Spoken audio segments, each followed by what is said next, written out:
The financial crisis, which hit the world at the end of 2008, has created an opportunity to evaluate the purpose of the whole financial system. The European Baha'i Business Forum was determined to seize this chance with its conference entitled Window of Opportunity, creating the best company ever in the changing economic environment. The root causes of the present situation, weak leadership, erosion of morals and ethics, and a lack of moderation, have been found to lead only to bigger problems. Adapting to a new environment and redefining business goals will do more than create value and generate success. Morals and ethics as a basis for the new healthy economic system will work towards the betterment of the world. This is one of the core values of EBBF, that business has a social responsibility as well as an economic mission.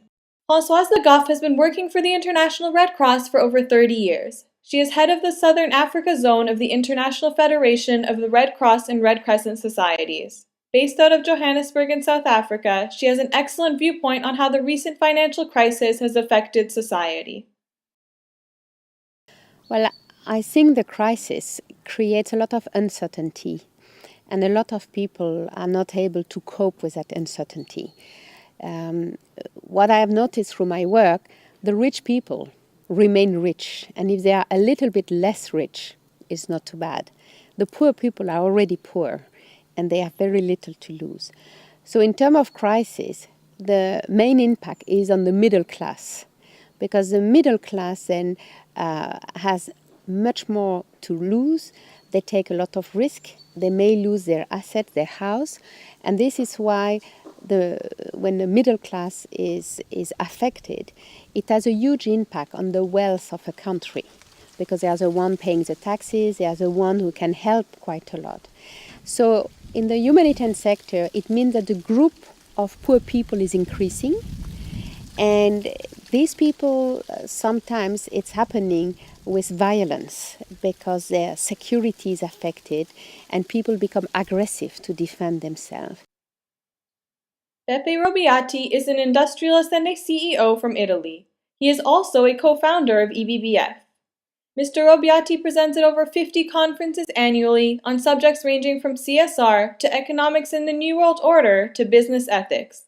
He enjoys a chair at the University of Bari, and in autumn 2009, he is running a master's program in ethical finance at the University of Macerata in Italy. He shares with us his view on the role of a company during times of uncertainty. The problem of today is that the company should protect the people, because in the time of transition, the people become scared. They are afraid about the future. You have to protect them. Tell them, don't worry. You will be protected by the company. And this is the best way to have profits, because the people will trust you and they will be confident and they will not cheat you.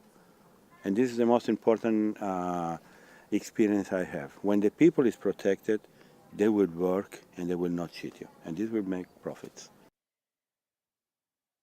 Wendy Moment is a founding member of the European Baha'i Business Forum. She has represented EBBF at a number of United Nations summits and conferences, including the Commission on the Status of Women.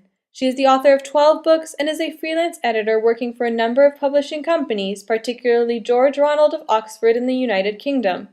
Some of her passions are the advancement of women, service to the community, combating social injustice and poverty and inequality. She is a non-executive director of NHS Bedfordshire, which is a primary care trust, responsible for delivering health services in the UK. Here is how she sees the crisis as an opportunity. I think the key thing for me, and because obviously the organization, the National Health Service, is really hit by the financial constraints, it means we will be unable to or possibly unable to deliver the kind of health care that we need to deliver and to commission for people. And one of the things which we're having to learn to do, and I've learned it from EBBF too, and maybe it's good advice for others, is to not actually see the crisis as a disaster which cannot be met, but to work smarter and to work faster, to actually draw on the competencies that people have, their skills, their cleverness, to really draw from people who are working within the organization. This is a thing for leaders, really, to draw from them their best, their higher purpose, their higher self. So rather than cut back on those things, really develop in them to have trust, to say, actually, we won't have time to have 15 meetings about this.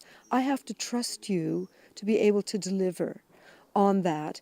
And you need to be trustworthy to be able, you have to demonstrate your trustworthiness, and then I can put my trust in you so that we can move faster and quicker with smaller resources to deliver better.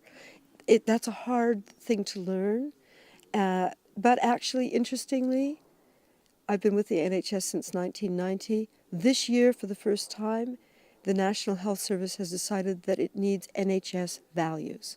Well, I think very often crises are unfortunately necessary for people to change, because through crisis they will realize that they have no other choice.